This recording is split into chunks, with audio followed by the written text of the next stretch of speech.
Vamos falar mais uma vez de uma das 5 fases nas quais o modelo BIM deve estar presente, dentro daquelas que já definimos anteriormente e que vamos recapitular. O levantamento e cadastro, o projeto, a construção, a utilização e manutenção e a demolição. Vamos agora falar de uma fase que eventualmente pode nunca vir a ocorrer durante o período de vida, quer do dono de obra, de qualquer dos outros intervenientes no processo de projeto e construção do edifício, ou seja, a demolição do próprio edifício.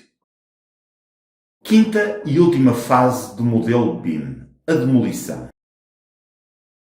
Apesar de nem sempre ser realizada, a demolição de um edifício comporta em si muitas nuances e cuidados para que tudo corra pelo melhor. Desde logo, o cumprimento de todas as normas de segurança durante a demolição, o destino a dar aos materiais demolidos e as preocupações ecológicas, nomeadamente quanto à reutilização ou à reciclagem dos elementos construídos. A utilização do modelo digital no processo de demolição do edifício oferece, assim, enormes vantagens para uma abordagem mais eficiente, mais segura e mais sustentável deste mesmo processo. Localização facilitada dos elementos estruturais. A primeira questão que se coloca em termos de segurança na demolição de um edifício resulta da necessidade de identificarmos com toda a certeza a localização dos elementos estruturais desse mesmo edifício, separando-o dos restantes elementos. Esta necessidade é ainda mais importante quando os elementos estruturais surgem dissimulados noutros elementos construtivos e estamos a falar sobretudo das paredes, que vão dificultar a sua identificação. Contabilização dos resíduos e materiais a reciclar ou reutilizar ainda antes da demolição. Sendo o modelo BIM perfeitamente mensurável e estando este devidamente atualizado, é possível ter uma noção das quantidades de resíduos e de materiais que poderemos reciclar ou reutilizar após a demolição.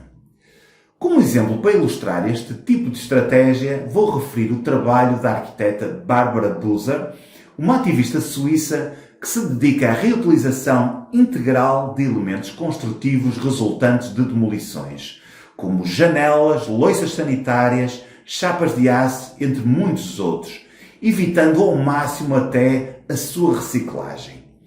Ela leva ao extremo o seu trabalho, mantendo muitas vezes a própria cor originalmente utilizada, de forma a evitar a repintura dos mesmos e os custos ambientais que este processo representa. O desperdício é desta forma minimizado de uma forma extremamente radical. O seu trabalho inclui ainda a criação de bancos de elementos construtivos reutilizáveis com vista à reconstrução de países em guerra, como as recentes guerras da Síria, da Ucrânia ou da Palestina. Prevenção de riscos e segurança. A avaliação prévia de riscos à segurança dos intervenientes da demolição e de todos os circundantes, sejam eles edifícios, pessoas, animais ou bens, é outra das preocupações que pode ser estudada com recurso ao modelo BIM, adotando as necessárias medidas de segurança, ativas ou passivas, minimizando desta forma acidentes e danos. Registro detalhado de elementos subterrâneos e infraestruturas ocultas. Grande parte das infraestruturas de um edifício, nomeadamente as cabelagens, tubagens e condutas, são ocultadas por outros elementos construtivos, como paredes, pavimentos, tetos ou tetos falsos, pelo que o conhecimento da sua localização e características deverá levar à escolha da melhor estratégia de demolição, permitindo o seu reaproveitamento ou a sua destruição em condições de segurança. Devemos ter em conta que grande parte das redes de infraestruturas de um edifício estão também ligadas à rede pública e devemos garantir que a sua demolição não vai afetar o funcionamento das mesmas. Este tipo de registros contribui também para a redução da probabilidade de mal-entendidos, melhorando a comunicação entre as partes envolvidas na demolição, criando documentação digital detalhada de todo o processo de demolição. Planeamento da sequência de demolição.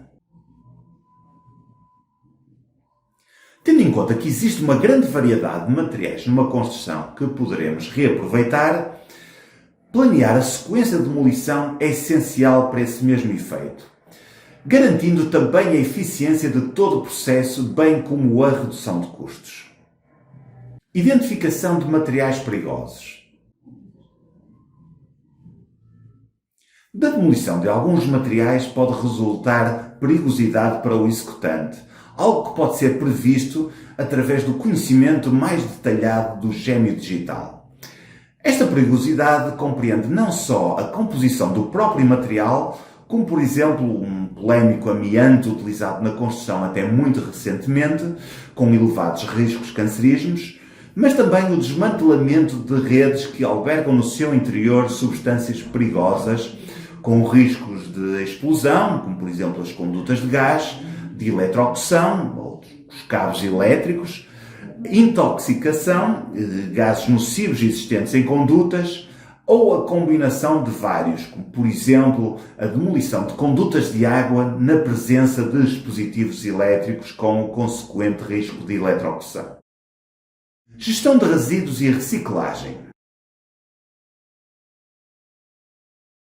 Além do processo de demolição, na identificação dos materiais perigosos que já referimos, devemos também ter em conta o depósito desses mesmos materiais perigosos, garantindo atempadamente a sua conformidade para com as regulamentações ambientais.